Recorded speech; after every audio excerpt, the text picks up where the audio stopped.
good morning, everyone. If we could get in our seats, good morning. Thank you so much for facing the cold this morning. We're so sorry we couldn't bring the weather like we had on Saturday, but we're making do with what we have. As always, we want to give a huge thanks to our friends at the Beverly Public Library. They're what makes having these wonderful variety of programs possible and also makes our refreshments possible. We also want to give a big thanks to BevCam, our wonderful BevCam, who records a lot of these programs. Who records these programs and make it accessible for you to see after the fact if you ever want to show these programs to friends or relatives. And with that, we're so happy to have with us today Alix Woznick, who you may know is our middle school librarian, but is here to talk with us today about Postcrossing and all the kind of cool work they do with that organization and making connections with people in different places. So with that, Alix, take it away. Okay, great. Thanks very much, Graham. Okay, let me just get this set up so I can go on the thing. Yeah, so I'm going to tell you guys about Postcrossing today, what it is, who does it, how it works, if you're interested, how to start. I'll have some time for some Q&A, also to look at a small sampling of the postcards that I've received from around the world. And I've also got a handout if you're interested that kind of recaps some of the critical information that I'm going to give you today. And you can see some of the cards and stuff. So, so basically, what is Postcrossing? The goal is just to allow anyone to send and receive cards from all over the world. That's really, at the end of the day, basically what it's about. What it is kind of a way to travel from home. I started doing it in 2020 at the start of COVID because I couldn't go anywhere.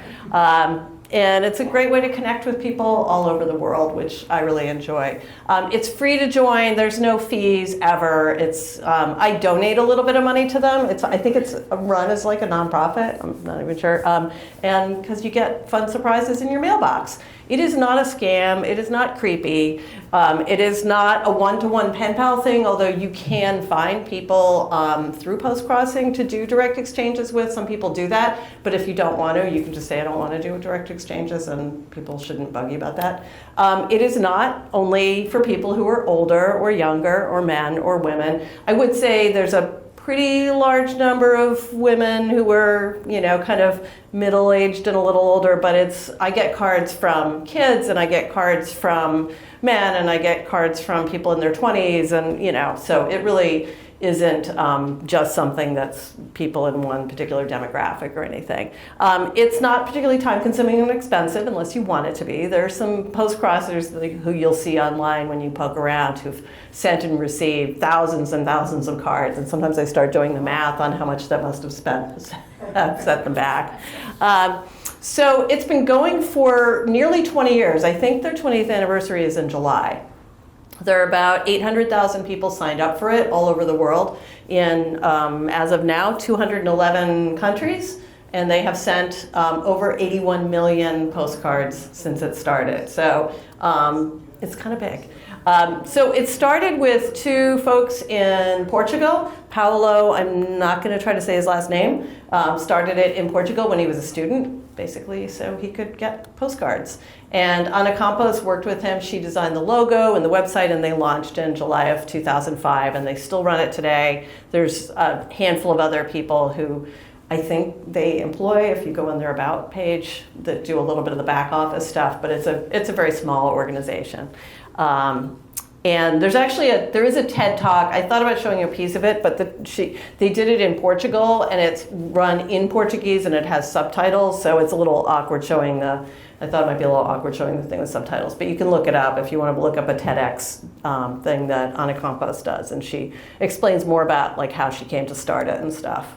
So it's really pretty international. So many countries, the United States is not one of them, although there are people working on doing this, have issued Postcrossing stamps.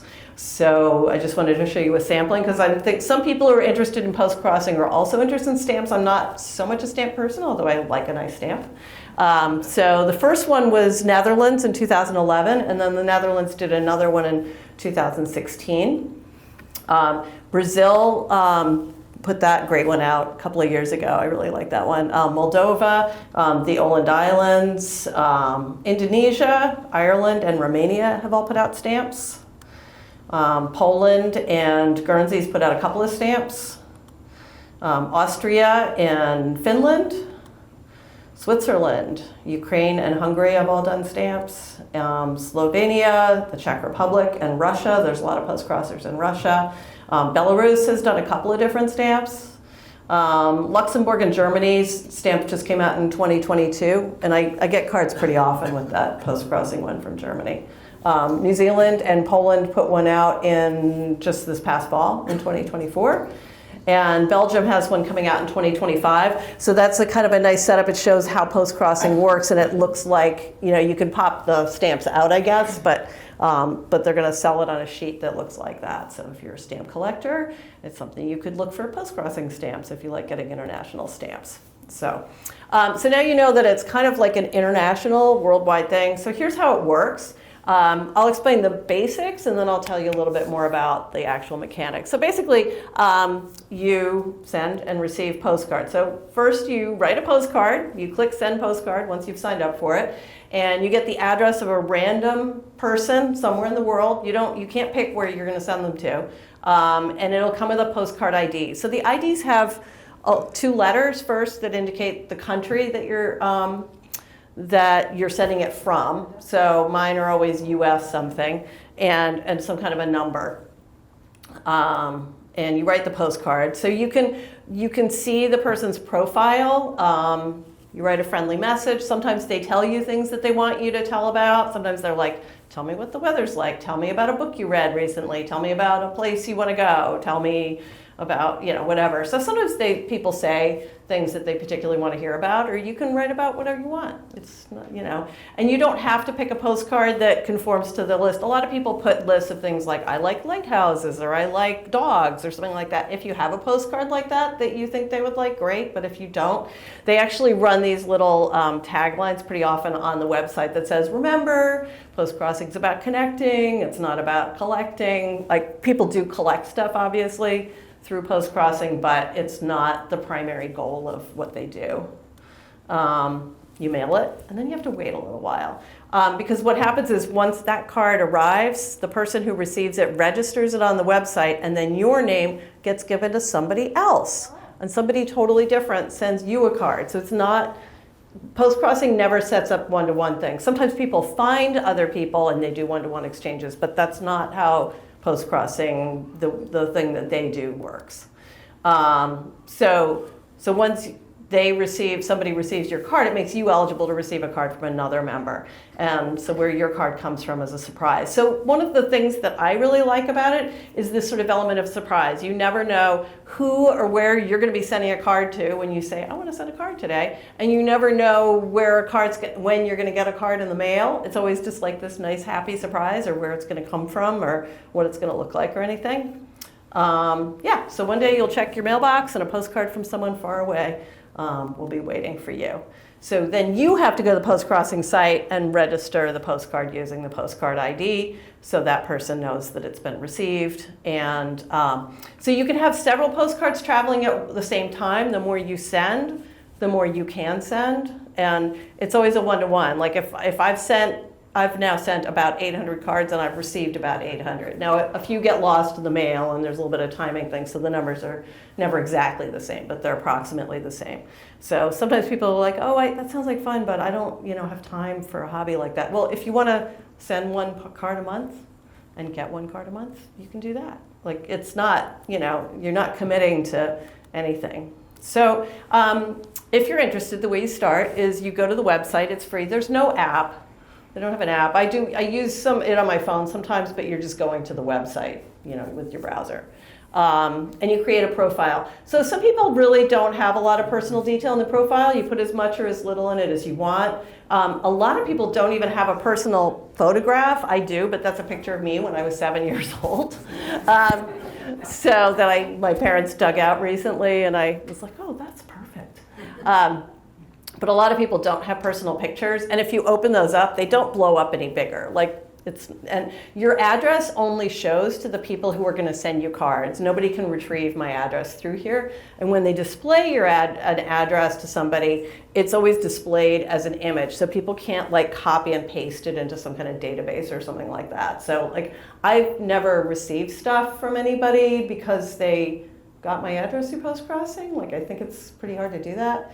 And also you can't retrieve people's email. Postcrossing has your email, but any messages that get sent between members all go through the website. And so like I would write a little message in a box on the website to somebody, and then they would receive it as an email, and then they would have to write back through the website. So your email is never shown to anybody in Postcrossing. So of course, if you're going to sign up, you have to get postcards. I used to get postcards at Gordon's, and they closed recently. But also they got really expensive. Once they went up to $2.50, I stopped buying them. But those are some of the cards that I used to get. Sometimes there's a lot of cards in Salem because there's so many tourist places in Salem. So you can get some pretty interesting, good postcards there. Sometimes there's ones for Boston and New England and the North Shore. And then there's also all the like Halloween-y ones, which are kind of fun because they're a little different. They're not ones that people get as much, so some people really like those. But you can order cards online. You can get publishers that publish books, sometimes publish little postcard books where you can pull them out, and they publish them in books of, 25 or 30. So like I've got one of Edward Hopper and, I don't know, a couple of other artists, or I got a book of postcards that I bought in Salem recently. They're all old pictures in Salem. There's a lot of different things. Once you start looking, you start finding postcards in a lot of places.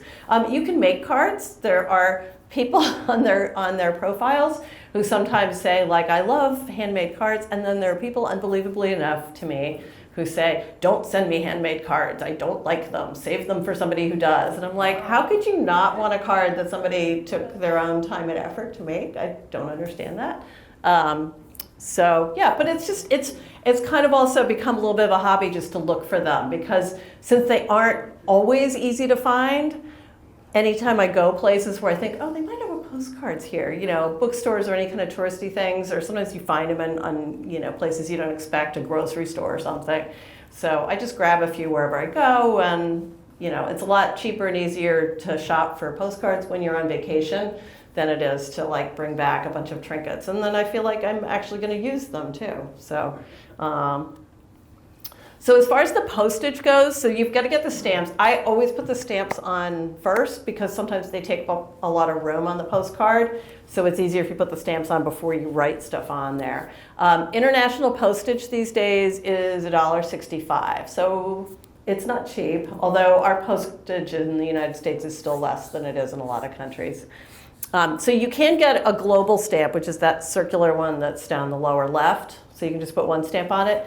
A lot of people who do postcrossing, I think, really like getting different stamps, and it's kind of fun to put different stamps on them. So I normally put on 2 forever stamps, which currently are worth 73 cents, and 2 10-cent stamps. So if you put on 2 73s and 2 10-cent stamps, that comes out to $1.66. So it's a penny over, but there's no 19-cent stamps out there these days. You can also go on, online on eBay or something, and people sell old stamps, oftentimes for, packets of them for face value or something pretty close to face value. So I have friends who've done that sometimes and given me some. So you can buy 20-cent or 19-cent stamps probably online if you wanted to. You could also put 3 postcard stamps on. So if you're sending postcards in the United States and they conform to a certain size, they're 56 cents. So if you put 3 56-cent stamps on, that's $1.68. So that's 3 cents over what you have to put on. So the forever stamps are always worth whatever the postal service is currently selling at. So if I bought these stamps and they cost 73 cents today, if they put up the postage rate to 75 cents next year, then they'll be worth 75 cents. So that's the nice thing with the forever stamps. They don't lose any value. They always become more valuable as the prices go up. So, okay, so then you go to the site, you click a big thing that says send a postcard, and you get a name and an address and a profile that you can read, so you can maybe get some ideas for what cards you want to send or what you want to write.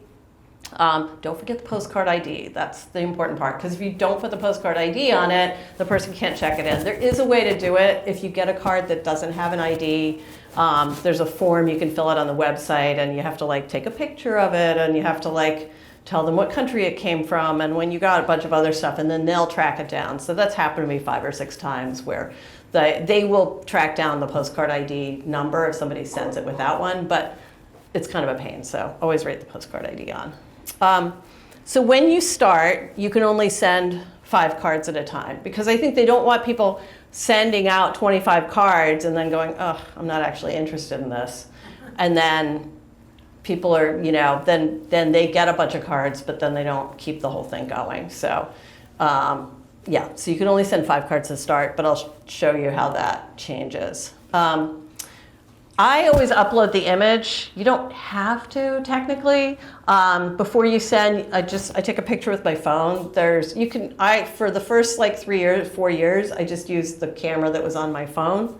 But then I found this other app called Google Photo Scan, and it's nice because it automatically crops the picture and kind of flattens it out. Because whenever I was taking the picture of it, if I held the phone at an angle, the image would look like a trapezoid and not a rectangle, and then I was cropping it and fixing it, and it was a pain. So there are apps, and Google Photo Scan's the one I use, and it's free. That's really easy. So you can upload the picture before you send it. So what that does is then it displays on your wall, and the person who receives it, they won't see it right away, but as soon as they check it in, it shows up on their wall, and I'll show you what that means in a minute. So. It takes, on average, I'd say 2 to 4 weeks for cards to get to their destination. So when I send cards to Europe, a lot of times it takes 10 to 20 days, I'd say. But there's other countries, if you're sending cards to, I don't know, China or India or some other countries, it can take longer to get there. And sometimes there's cards that never get there, or they take like 2 or 3 months. I've had cards that took like 6 months. I mean, I think postcards in general are not a high priority for postal systems around the world. So I think my theory is that they like sit in some corner somewhere in the post office until all of a sudden one day somebody says, I think I'm going to sort the postcards. Because I often sometimes I won't get any cards for a week or 2, and then all of a sudden I'll have like 4 cards show up on the same day. So I don't know. So I think they're not high priority. But again, it's just part of the fun of it is that you never know when you're going to receive them or when your card's going to get checked in. So another thing that's kind of fun is that once somebody receives your card and they check it in on the website, they have the chance to write a short little message to you in a box where they're checking it on the website, and then you get an email that looks something like this. So it says, good news, your postcard got here, and you can see it says how many days it took and how many miles it traveled, and somebody writes a little short message there. So, and you can write back to people the same way. So if you want to reply to them, you can't reply just to the email, but you can click on their profile and you can go in and you can write them a message too if you want. When you get a card, then you click on register a postcard, and then you enter the postcard ID. So it's going to be the 2-letter code from the country it's sent, and then some number, some serial number, and then you can write a message to the sender and register it. So it takes, like when you start doing it, it might take like a month or 2 till you start getting any cards. Because you have to, like if you send 5 cards to start, those cards have to get there. They have to get registered, and then your name gets given to somebody else, and then those people send you cards. So, that whole process, if it takes 2 to 4 weeks for somebody to receive your card, and then another 2 to 4 weeks for somebody to send you a card and for you to receive it. So you can see it takes a month or 2 till you get anything. But if you do it regularly, you get into a flow, and I'd say after a few months, I was able to get about 10 a month or so.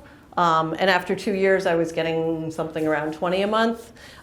So I would recommend when you start to always have the maximum number of cards traveling. So you send 5 cards out right away, and then once you receive a card and check it in, then you can send another card. So like as soon as you check one in, then all of a sudden you've got one that you can send again and generate an address and send it. When you hit like certain benchmarks, each time you hit certain benchmarks, you can send more cards. So I'll show you actually, is it on the next slide? Yeah, to start, you can send 5 cards. When you reach 25 cent that have actually been checked in, at that point, you can have 8 cards traveling at once. When you get to 50 cards, you can have 10 cards traveling at once. And then once you get to 50, it's just every 50 cards, you could have 1 more card traveling. So when you get to 100, you can have 11 cards. So it's increments of 1 card more traveling for every 50 you hit. So it increases pretty fast up to 50. So that's why it's a good idea to just, send them as much as you are allowed to, the first 25 or 50, and then you can kind of control the pace that you like to send them. Yeah. So you send 5 cards, and then what, a week later you send another 5 cards? No. Okay, so let's say I send 1 card to start. I send that card, takes 2 or 3 or 4 weeks till that card arrives somewhere. That person checks it in, and then your address gets given to somebody someplace else in the world, and they send you a card, and that takes another 2 to 4 weeks to travel to you, right? So you got to get 5 cards received before you can send another 5 cards? I don't understand how you get to 25 cards sent. So if I send 5 cards to start, and then once those 5 cards arrive and that person sends me cards, then I can, every time somebody checks in a card that I've sent, then I can send another card. Another card, but not another 5 cards. So how do you get up to 25? It's a 1-to-1 correspondence. Once I've sent 25 cards, I'll have received 25 cards by then. Oh. So I send a card, somebody receives it, then my name gets given to somebody, they send me a card. Now I can send another card. Every time you send a card and it's checked in, then you can send another card. I think the question is, how do you, if you start with 5 and you can do a 1-to-1 correspondence, how does it graduate to sending 25? Because when you get to, let me go back to the previous slide. Once you get to like 5, once you reach 25 cent, then you can have 8 cards traveling at once. The more cards you send, the more cards you can send at a time. Like at this point, I can have like 25 cards traveling at once. Got it. Thank you. So you send 5, but you have to wait for 5 cards to come before you can... I can take it offline with you after. Yeah, Okay. Yeah. It makes more sense when you actually do it and you see the website. So maybe as I tell you some of the other stuff, it might make more sense. Never Yeah, mind. yeah. It's only a number. Yeah. It makes sense once you're doing it, I guarantee you, okay? So there's a lot of other things on the website that you can do and engage with. You can do direct exchanges. If you find people, if their profile says they want to do direct exchanges, you can reach out to that person through Postcrossing and ask them. There's a forum, there's social media, there's a blog, you can browse the galleries and do meetups. So I'm going to show you a little bit more about that. So I want to show you what the Postcrossing website actually looks like when you go to it. Let's see, I think I have this open. Where did I put, how do I get to oh, here we go. Okay, so this is actually what it looks like. I'm not even logged in now, and you can see a little bit of information about Postcrossing, the Postcrossing in numbers. What's happening now so somebody just received a card, somebody just sent a card, so there's like a constant scroll of people checking in and receiving cards and stuff that you could just view. So like if I click on one of these profiles, I can't see that until I log in. I logged in and I'll show you that in a minute. Some people, you can set up a profile so that anybody can see it, or you can set up your profile so only people on Postcrossing can see it. And there are a bunch of different, you can see these, there's a card that somebody just checked in. So people post them on their, post them when they send them, so that way you can see them, okay. So under Explore, so you don't have to be logged in to see this. I can go to countries. And so these are different countries and territories in Postcrossing and how many members they have and how many postcards they've sent. So there's like 75,000, almost 76,000 members in the United States, and that's how many postcards they've sent. I'm not going to figure out what that number is right now. There's a lot of postcrossers in Russia. They can send us cards, but we can't send them cards right now. Maybe that'll change. China has a lot of members, so I get a lot from there. The country that has the biggest number of cards sent, I think, is Germany, maybe, at least, per capita and stuff. Finland has a lot of postcrossers too, but it's a very small country. But there's a lot of postcrossers in Finland. And you can see down here how many members they have and how many cards they've sent. And you can see the population, so you can figure out what the ratio is if you want. You can click on it and sort it by different ways and stuff like that.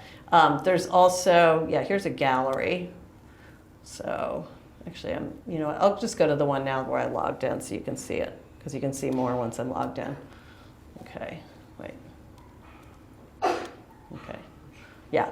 So these are just galleries. These are just cards that people have checked in recently. Hopefully there's nothing objectionable. Mostly the cards are rated pretty G or PG, but every once in a blue moon you get one that's a little more, reveals a little bit more.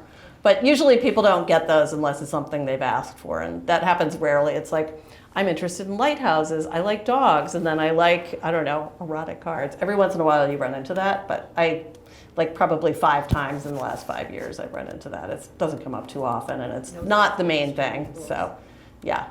If it's not something you're interested in. So that's just cycling through some of the same ones. But you can see some of the different cards. You can just browse the galleries if you want. Let me go back for a second. There's all kinds of rankings and statistics and things like that you can see. So here's the geographical distribution of where people are. So Russia has the most members, I think. Taiwan, United States, China, Netherlands. So you can see that, where the members are in the last 30 days. That might be cards sent, actually. I'm not sure. No, I guess that's members. Yeah, new member. That's new members in the last 30 days. And the one down here is the other members, I think. Yeah. And there's also, there's a little shop. There's stats. Oh, so meetups are something people, once they get into post-crossing a little bit, they sometimes do get-togethers. So I've done a couple of them. I did one in Beverly, and I did one in Hamilton. I've been to a couple in Boston. I'm going to go to one that's at the Museum of Fine Arts on Saturday. So people get together and they swap cards, and people sometimes get into swapping stamps or washi tape or stickers, because some people really like to decorate their cards. Again, that's just something some people like to do. If you're not interested, you don't have to. But if I scroll into this, you can see the meetups. Yeah? Can you click on Italy? I just want to see what's coming up. Yeah. Yeah, there we go. So there's one in Rome, Vatican City in July, and there's one in, let's see, Ravenna in April. Yeah, that one I want to see. Yep. So you can log into this. You can just set up the thing yourself. There's one in Milan in April. There's one in Milan. Yep. I don't know why it's in a different. I don't know why some of these are showing up in different places though. Yeah, there's one in Spain. They're all over the place. So people do them everywhere. So, and you can just say, I want to just show me if you just want to see the ones that are in Italy, for instance, you could go down here and say, just show me Italy. So those are some upcoming ones in Italy, for instance. Yeah. So that's pretty fun. The other links thing is just, you can see more information about, they do a thing called World Postcard Day, which is I think it's October 1st, and there's a special World Postcard Day design every year. I have a couple of the cards that I can show you this year. There's their TEDx presentation. Oops, hang on a second.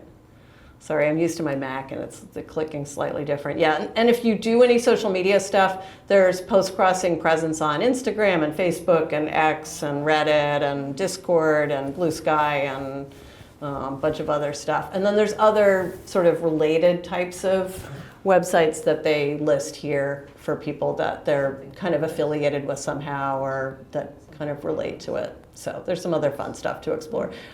They have a really nice blog too. So they're one of the brands of postcards that people buy a lot or ask for a lot are from this company Lou Paper. And this is the woman who does the Lou Paper thing. So they did an interview with her and talk about how she designs her cards and all the different types of cards she has. So every couple of weeks or so, they've got a new entry in the blog, and they have some kind of fun things. And you can also find a lot of different things through the forum. So since I work at a school, there's an education one, so you could go in there and say, oh, I'm trying to get people to send postcards to my 3rd grade classroom, can you send postcards to me? Or, people who are into stamps, there's chat, there's some chat things in there, and there's some games and trades and all kinds of stuff. And then all the meetups are posted, all the details. If you're actually going to go to a meetup, you would want to go into the forum, because then it would show you where the meetup's going to happen and what time and exactly where. And some meetups, people have certain activities and stuff like that. So you can get a lot more detail about the meetups that way. So this is if I go into my profile, so this shows me how many cards I've sent and received. I've been doing it since April 2020. The last time I logged on was an hour ago, so you can see how active people are. And then sometimes you get different badges. If you send a postcard on World Postcard Day, you get a little badge. If you give them some money, like I give them $20 a year or something like that, just because I think it's worth it. And it says not interested in direct swaps, but you can say. Oh, and another question I get a lot is about the languages, because people are writing from all over the world. So when you sign up, you can say what languages you can read and write, and then you're only going to get matched up with people who also have those languages designated. So I can functionally read and write a little in French, so I put French in there, so every once in a while I get a postcard written in French.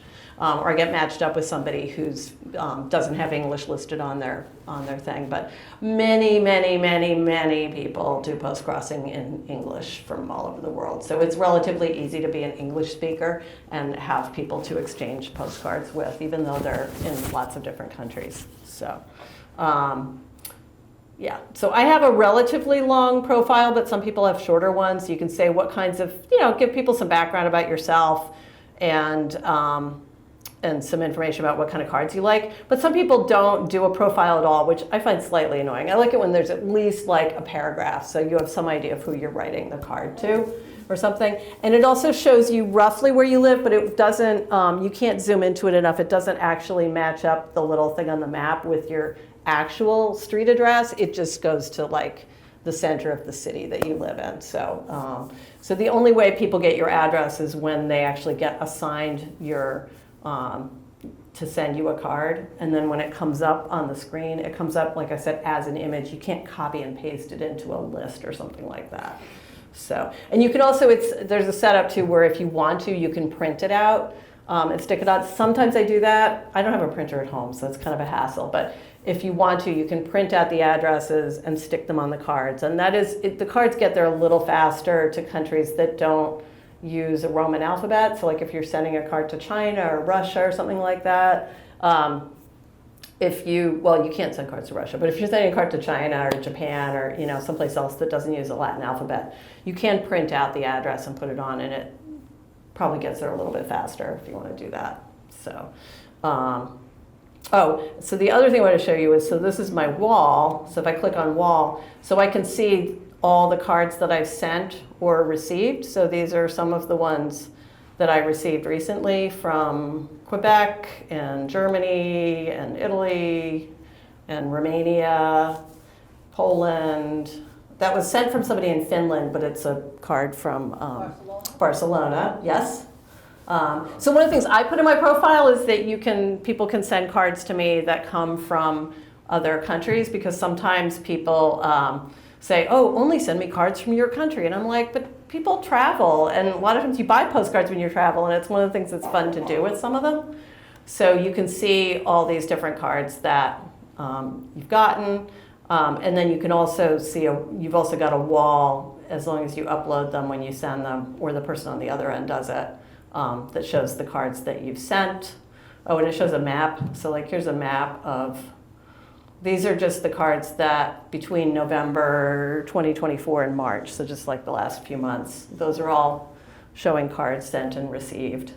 So there's a lot of fun little tools in Postcrossing. You can spend a fair amount of time just like looking at cards and looking at the stats and looking at a bunch of the other stuff. Yeah, here's my stats. So that's my per month activity, the countries that I've sent and received cards to, and where they've been sent and received, and how long the average travel time is.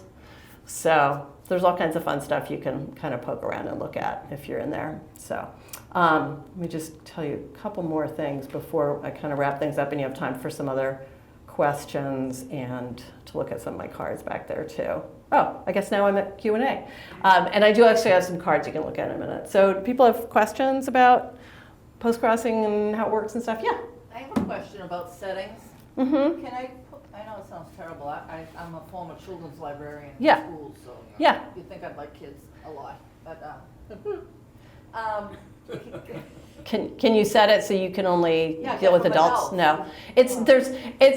They don't, I think that because they would have to verify people's ages and it's just not set up that way. So you can, I would say like 90+% of people, 95% probably are over 18. And yeah, I don't run into a ton of kids, or sometimes people do them with their children. But part of the thing with Postcrossing is you have to accept, like, I am going to send cards to any random person they assign me, and that's kind of part of the fun of it. And I'm going to receive cards from any random person, and it might be a 12-year-old, and it might be somebody who's 95, and it might be somebody in, Taiwan or whatever. Oh, that brings to mind something I didn't mention. So you can either send cards to only people outside the U.S. or to people in the U.S. and everywhere, but you can't send cards to only the United States. So I've had, until recently, my setting was that I only sent cards out of the country, but I would actually tell you when you start, if you want to kind of get ramped up more quickly, if you allow in country, in U.S. cards too, those travel faster, so those will arrive faster, get in checked faster, you'll get to your, if you're trying to get to a goal of 25 or 50 cards within a reasonable time, you'll reach it a little bit faster if you also do U.S. cards, because those go a little faster. But those are the two settings, either everywhere in the world or your own country plus everywhere in the world. So, yeah. I think there were a couple of other people. Yeah. Question about Russia. Is it just due to politics now? When did it start? Yeah, it started after after Russia invaded Ukraine. Yeah. And so then our government said, we're not going to send any mail to Russia. Yeah, if you go into it, there's a monitor that's on, in here. If I go in here to Explore Postal Monitor, they try to keep track of which countries. So if I'm mailing from the United States, you cannot send cards to Afghanistan, Belarus, Brunei, Haiti, Russia, Sudan, Syria, Tajikistan, Turkmenistan, and Yemen as of now. And we can't receive cards from Egypt or Guatemala. So I don't know, go figure. So I do get cards from Russia with some regularity, but I can't send mail to Russia.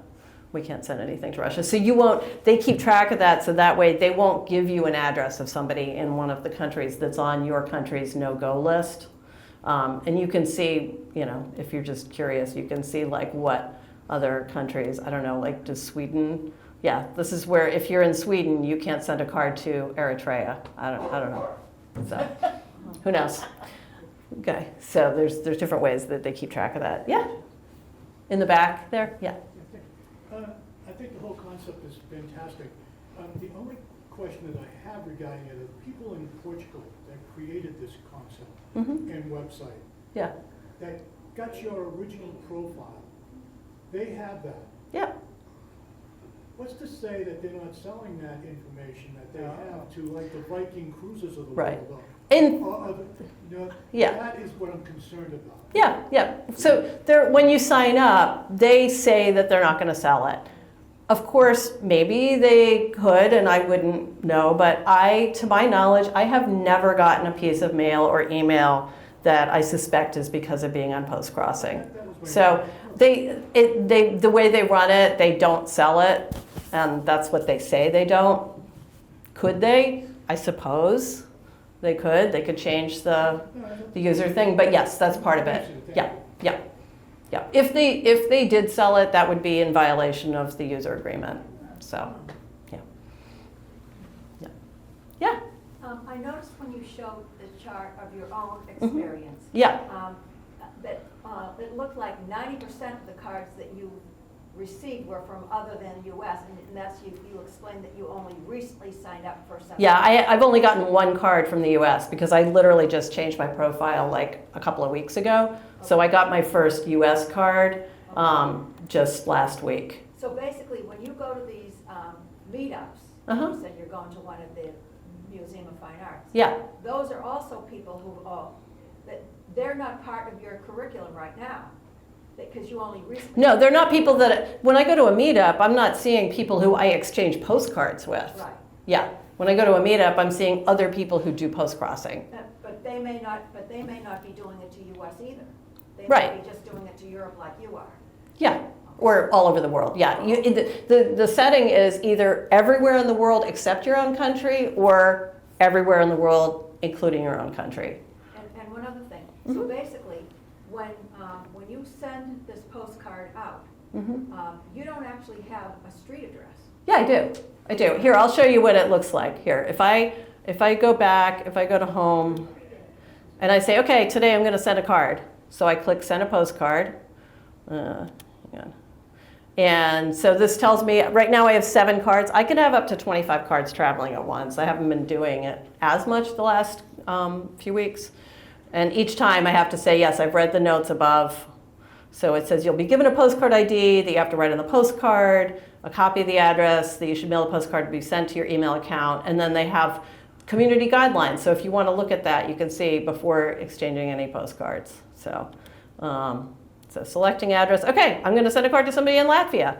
There's their address. Okay, but this is an image, so I can't copy and paste it into something. I mean, I can copy and paste it as an image, but I can't like put it into it, scrape it, and put it into a database or something. So this is Guna. Hello, I love sending and receiving mail. I'm excited to join Postcrossing. I live in Riga. My hobbies are reading, crocheting, drawing, hiking, and traveling. I like galleries and exhibitions. I love theater and films. I would be happy about any postcards. And if I can't actually click on her profile and see. So she started Postcrossing in 2022. The last time she was online was 3 hours ago. She sent 381 and she's received 380. Usually those numbers are typically pretty close to each other because you can only receive as many as you've sent. You can never receive more than you've sent. So she's not interested in direct swaps. She speaks Latvian and English. And I can look at her wall and see. Sometimes people are like, oh, I put things in my favorites that are cards that I want. Because you can go online and you can look at people's cards and you can put little favorites on them. Some people favorite the cards they get. Some people favorite cards they see. So I can get an idea of what this person's taste is like if I want to by looking through her favorites. And you can see them in Mini, but if I click on it, you can see them in a listing. So these are all cards that this person has received or has favorited. Yeah. So she likes art postcards, it looks like to me. So maybe if I'm sending her a card, I'm going to look for a picture that has art in it, because that seems to be what she likes. So, yeah, go ahead. So if you're particularly paranoid, theoretically someone would have your address, could show up at your doorstep and say, hi, I'm a postcard crossing person, theoretically.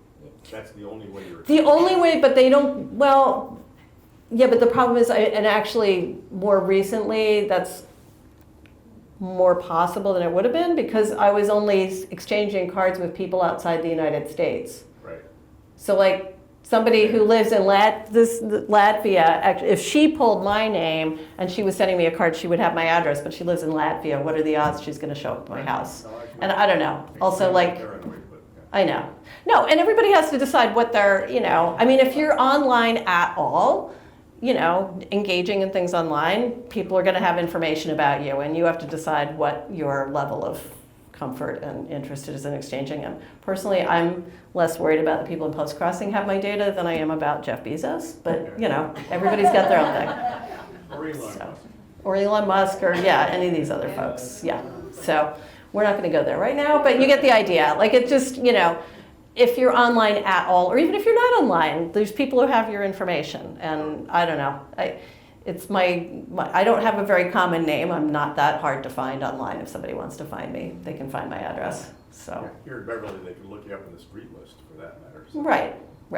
Yep. So that's why. So I actually put some postcards on the back table if people want to look at them. These are cards that I've received, and I have a few that I held out. I held out some of the because I just had single ones. Oh, I found I did do a direct exchange with somebody in Beverly, and then by chance I also received another card. So this is from Beverly, England.